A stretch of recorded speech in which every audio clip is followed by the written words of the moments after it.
দেখো ছাদের অবস্থা,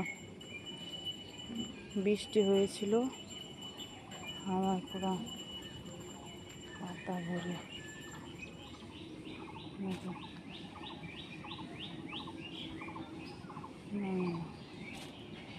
তো ছাদটা এখন পরিষ্কার করবো।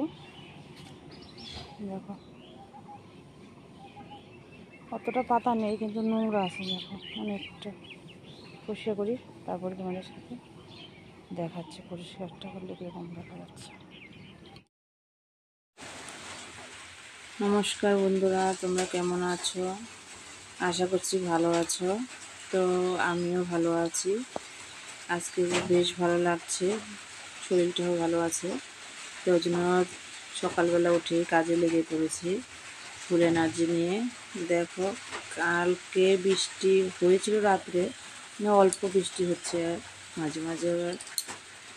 তো আর সকালে বৃষ্টি হয়নি, পরিষ্কার একদম। দেখো বেশি বৃষ্টি যেহেতু হয়নি, তো হাওয়া বইছিল, হাওয়াতে দেখো নোংরা সব ছাদে হয়ে গেছে। পাতাও আছে, আবার এমনি নোংরাও আছে, অনেকদিন পরিষ্কার করাও হয় না। তো ভাবছি যে যেহেতু কালকে এরকম ঝড়ের মতো হাওয়া হয়েছিল, তো ছাদটা একটু পরিষ্কার করে এসে দেখি তাই এত নোংরা, ওর জন্য পরিষ্কার করে নিচ্ছি। আর বন্ধুরা, আমার ছাদে অনেক পুরানো জিনিস আছে, তোমরা দেখে প্লিজ ইগনোর করে নিও এটা। তো এগুলো আস্তে আস্তে সব পরিষ্কার হয়ে যাবে।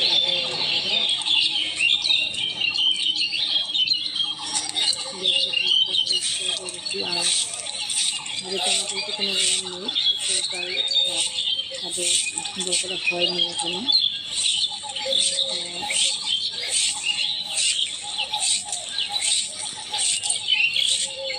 আজকে ভিডিওটা প্রথম থেকে দেখে আশা করি ভালো লাগবে।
ছাদটা ক্লিন এখন।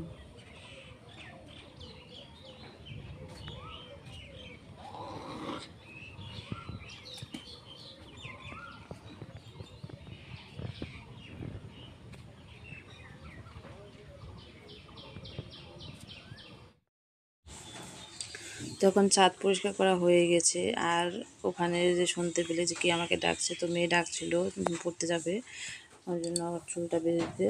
যেহেতু 7টা বাজে তখন, সব 4টা দিতে 6:30টায় উঠেছি, 6:30 না 6টা উঠেছে, যাই হোক। তো চুল বেঁধে দিতে ও চলে গেল। তো সকালে কিছু খাবে না, জল খেয়ে শুধু চলে গেল। আর ছেলে বলছে যে আমাকে কিছু বানিয়ে দাও। তো ছাদের থেকে এসে তো ম্যাগিটা বানিয়ে দিয়ে এখন আবার ছাদে আসলাম। যেহেতু একটু আগে আবার ছাদটা পরিষ্কার করার পর আবার একটু বৃষ্টি আসছিল, তো 2 মিনিটের জন্য। তো আবার চলে গেছে বৃষ্টি ওরকম না। তো আবার শুকিয়ে গেছে। দেখো এখন আবার রোদ্র উঠে গেছে। তো এখন যেহেতু কালকে মানে এর আগে তোমরা ভিডিওটি দেখেছো অনেকগুলো আম এনেছিল, তো সেটাই আচার বানিয়েছি, জন্য মানে দেখাতে পারিনি। তো সেটা চোকা দিতে আসছি, যেহেতু রৌদ্র উঠেছে সকালেই দিই, সারাদিন রৌদ্রটা পেলে আচারটা খুব ভালো হবে। তো ওটা রোদ্রে দিয়ে যাই। দেখো আচারটা খুব সুন্দর হয়েছে, আমি খেয়েও দেখেছি, খুব ভালো হয়েছে। একটু নরম নরম করে বানিয়েছি, মানে অতটা এখানে গেবি গেবি করে বানিয়েছি যেন খাওয়া যায়। দেখো পরিষ্কার হয়ে গেছে, সকালে একটু দেখলাম বৃষ্টি, এখন আবার নেই, একদম পুরো আকাশ পরিষ্কার, রৌদ্র উঠে গেছে। দেখো কাপড় চোপড় ধুবো ওটা ভিজিয়ে আসি, আর ওখানে আচারটা রোদে দিয়ে গেলাম কাপড় চোপড়গুলো দিয়ে। সিঁড়ির মধ্যে কিছু অনেকে সিঁড়িতে রাখে, ভালো লাগে, তো আমি এর জন্য রাখছি। দেখি একটু খুব সুন্দর লাগছে না? বলো তো কেমন লাগছে তোমরা? দেখো এই গাছটা অনেক দিন হলো বুনেছি, তো ভালো হয়েছে। এখন প্রথমে ভাবছিলাম যে হবে কিনা, গাছটা সুন্দরই হয়েছে, এখন দেখলেই মন ভরে যায়। দেখো এই গাছটাও দেখো খুব সুন্দর হয়েছে। এটা হচ্ছে আপনা আপনি হয়েছিল গেটের সামনে, তো আমি তুলে এনে টবের মধ্যে বুনেছি। দেখো অনেকটা বড় হয়েছে, ছোট্ট ছিল তখন, গেটের বাইরে ছিল, হয়তো কোনো বৃষ্টি আগে করা ছিল ওখান থেকে, আমি বুনে নিই এটা। তারপরে ভাবলাম যে যদি হয় ভালো, ফুল টুল হবে। আর নীলকণ্ঠ ফুল তো শিবের খুব প্রিয়, তো শিব ঠাকুর তো করে আছে, তাহলে পূজা দেওয়া যাবে। একটা দিতে হবে, ডাল দিতে হবে। আর টবগুলো ধুয়ে পরিষ্কার করছি, আয়রন বলছি, কী বলে, শেওলা পড়েছিল, তো ঘষে মেজে পরিষ্কার করে দুইটা আরও আনবো, ওপরে আছে, বৃষ্টিতে নষ্ট হয়ে যায়, ওই জন্য সিঁড়ির মধ্যে কয়েকটা গাছ রাখবো, ভালো লাগে দেখতে।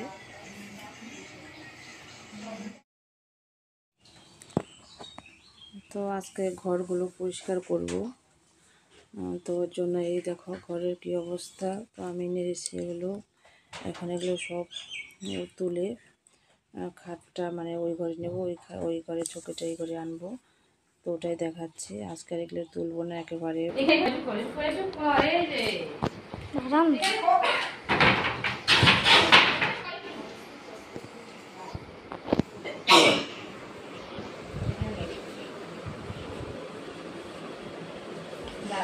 ওমা, এটা মুচকাই গেছে কেন?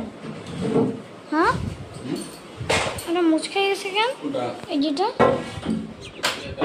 হ্যাঁ, এটা ভালো না, সোজা করতে লাগবে এটা।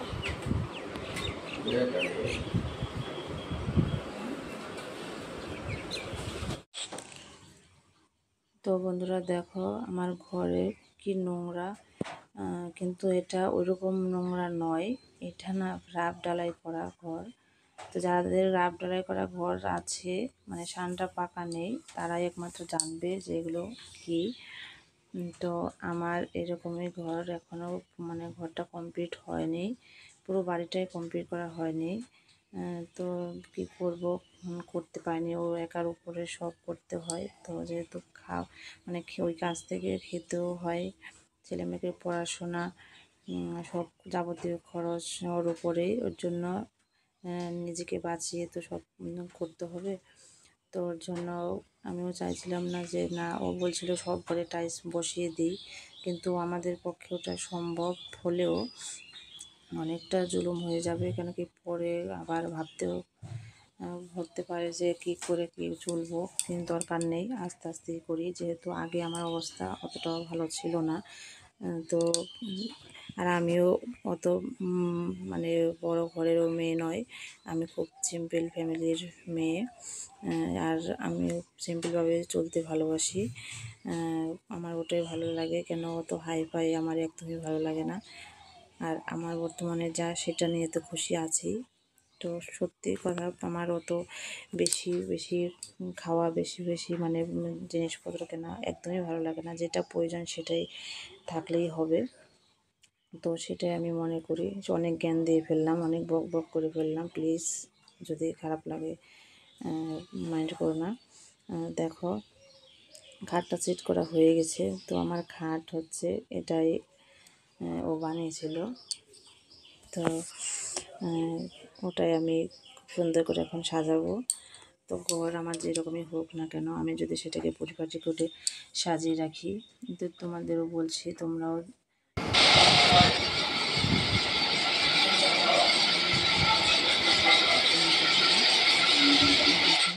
বিছানা পাতা হয়ে গেলো, খুব সুন্দর লাগছিল, মনটা ভরে গেল। তো যাই হোক, এখন আবার ছেলে বলছে মানে মাংস তো একটু রেখে দিই। আমি যখনই মাংস আনি বাড়িতে আমি একটু করে, ওই যে বললাম মধ্যবিত্ত ফ্যামিলিতে সঞ্চয় করাটা খুব দরকার। তো যে কিছুতেই হোক না কেন মাংস 2-3 পিস করে আমার ছেলের জন্য রেখে দিই, কেন কি ছেলে মানে মাংসের চপ খেতে, চিকেন চপ খেতে ভালোবাসে, চিকেন পকোড়া।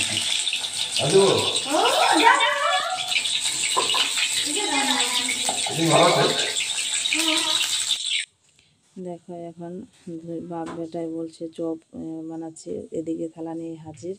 তো দিয়েছি, বলছে যে একটু সস দিব, সস আর মশলা নিয়ে রেডি। তো আমি নিজে রেসিপি নিয়ে এটা বানিয়েছি, তোমরা যদি চাও তাহলে পরে একসময় দিয়ে দেবো। না তোমরা অনেকেই মানে বলতে পারো যে রেসিপি আমার না, আমি একদমই নতুন যা যা সেটাই দিয়ে বানিয়েছি। তো এখানে সবাই